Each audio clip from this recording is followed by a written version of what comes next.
Coffee tamping, is it useless or it's not that important? There are so many questions being asked about the coffee tamping. Is it necessary every time you're brewing your cup of coffee? Let us find out. I'll put 2 shots of espresso, one I will tamp it and one I will not tamp it. We'll see the differences in the extraction. As you can see, we'll start all the extraction at the same time. The one we tamped, it's having an even flow. This is because we tamped our coffee, so we're having an even extraction. This is going to give us a more better cup of coffee than the one we didn't tamp. You can see by its extraction, it's having channeling. Channeling is because we didn't tamp our coffee, so the coffee grinds are not packed together. This will lead to an under extraction cup of coffee. This coffee will taste sour. To avoid this, you need to tamp your coffee. And if you want to have an even extraction and the best taste in your cup of coffee, this is why I've made this video. I'll be explaining to you first what is coffee tamping. The second, why is it very important to tamp properly? Which position? How can you hold the tamper when you're tamping? And the third one, this is the one which most of the people ask. How much pressure do you need to tamp your coffee? Hi everyone, welcome to my channel. I'm the Barista. This channel is all about sharing coffee knowledge so that you can make a perfect cup of coffee. Today we'll be talking about coffee tamping. It's one of the basic skills that you acquire when you're learning to make a cup of coffee as a barista or as a home barista. Coffee tamping is a process where you apply pressure on loose coffee grains using the coffee tamper so that you can create uneven packed beds for a better extraction of your espresso. We'll start by grinding our coffee beans. We need freshly grinded coffee beans.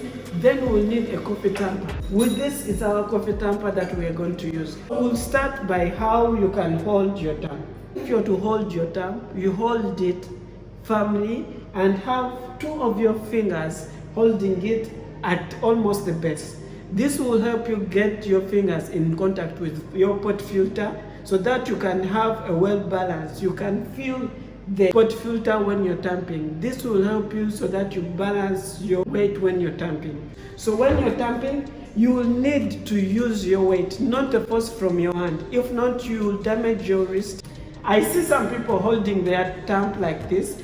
Most of the time, you're going to end up injuring your hand. That's why it's advisable when you're tamping, it's better to stand at your tamp on the side. Bring your hand on a 90-degree angle. So when you're tamping, you use your body weight and tamp, not too much. This will help you have an even balance of your tamp, as you can see. Then we'll extract our coffee. So if you don't hold well your tamper, you might end up with not an even tamping, and this, as you can see, you're going to encounter a problem of channeling and under extraction. This is because your coffee bed is not well balanced. So when you're extracting your coffee, the pressure or the water from the coffee machine is going to look for a loose spot in your coffee bed where it's going to pass and it's not going to extract all the desirable flavors that you need into your cup of coffee.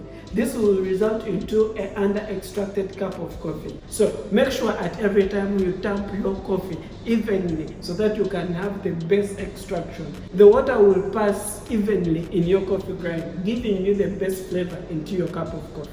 One of the most frequent asked questions to us as baristas is how much force do I need when I'm tamping? Just understand the force or pressure that you need when you're tamping your coffee beans. We'll need to extract 2 coffees and we'll see what's the difference when we tamp our coffee grinds hard and another shot we'll make it with a slight tamp of our coffee. As you can see with our extraction, there is not much difference in our coffee extraction. This is because the amount of pressure that you need when you're tamping your coffee bean is not that important. But the most key factor you need to keep in mind is the grind size. Are you using the perfect grind size? Because when you're using a coarse grind size, even if you tamp your coffee very hard, you won't have the perfect extraction. Or if you have a very fine grinded coffee, you won't also achieve a perfect extraction. So to best understand this, you need to calibrate your grinder very well. You need to understand coffee calibration of the coffee grinders. To best understand grinder calibration, you can check out this video of mine. I made a video concerning the coffee grinder calibration, the factors that you need to master. This will be very important. It will determine the pressure that you need when you're tamping your coffee beans.